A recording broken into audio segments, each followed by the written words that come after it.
said, well, let's go to Walmart to do some shopping because we haven't been home for 8 days. We have no food in the house. So we went to Walmart, and I decided to take my blood pressure because I felt like I was really stressed. He was really stressed.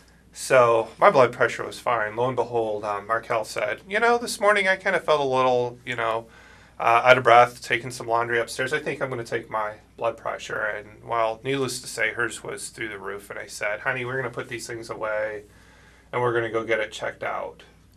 The guy comes in and says that you have blood clots in your lungs. And I thought, okay, I'm sure they can fix that. It wasn't until probably about Tuesday or Wednesday of that week that we kind of found out that there was more complications than just that. There was, a major blockage down in, her renal vein. And yeah, it was called leiomyosarcoma.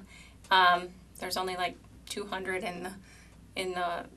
of where mine's at in the world. And we went to the Cleveland Clinic. Mm-hmm. Had the head vascular surgeon at the Cleveland Clinic. He's only done 2 of these procedures ever before. And so, they do, literally dozens of procedures every day, but nothing of this scope or magnitude. And so, we found a very good doctor there and, performed the surgery 11 hours worth, 10 hours worth, and, it went off very, very well. Recently, we've had things transferred down to the James here in Columbus, and, with chemotherapy, and had great doctors there too. But again, it's the life-changing experience, for our kids. We've had a lot of people, church family, who have, provided meals, cleaned our house. I don't know what I would have done without everybody here. And, because it's been really hard. But I've tried to stay really, really upbeat. Mm-hmm.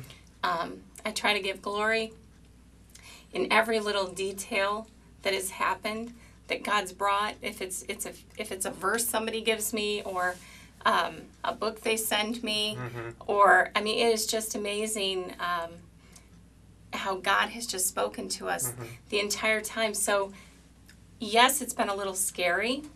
But I was always told that it's better to be in the eye of the storm with God than to be outside of that. And so I've just trusted in Him. And I still think we're going through that suddenness of change. Right. It seems like things have stabilized a little bit, but the suddenness of change, for us, I think kind of happened, it seemed like within 3 weeks that, wow, your life has changed. And, when we came back from Connecticut, by no means did I ever think the next day, Markelle would be in the hospital for, about 35 days straight. And, that wasn't on our agenda. No. And didn't see that coming. No, not at all. No. And even to this day, our lives are still being changed. So I think... and another important aspect, though, of it is, when you take those vows... in sickness and in health, I always thought we kind of got that. Mm-hmm. But I realized through this that we were just doing the flu and cold thing. And I think this was the sickness and health thing that we were dealing with. And when you come home and you're just so thankful to lay in bed next to your husband and hold his hand, and you're just thrilled to just be there, to just be in his presence is totally different than anything they could prepare you for in marriage class. It's a totally different thing. I guess we're still going through that change. It doesn't seem quite as sudden right now, but we are still going through that change. And I guess it shows that, it can happen to anybody at any given time. So. And we don't know the outcome. Mm-hmm. One of my mottos, though, through the whole thing has been to embrace the journey.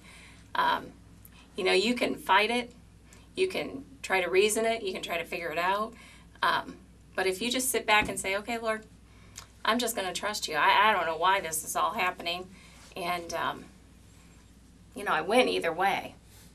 I win whether this earthly body gives out, or I win whether this earthly body gets to keep living.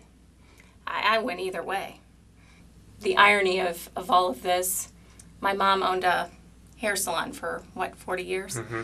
And so I grew up loving my hair. And of course, now I have none.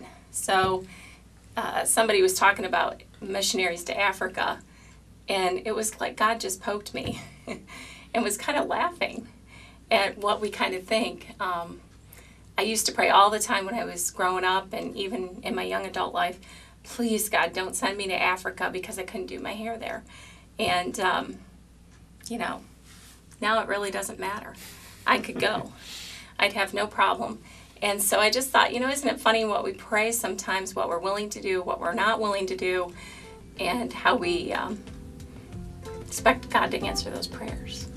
So I'm just willing to go wherever I've got to go, with hair or without.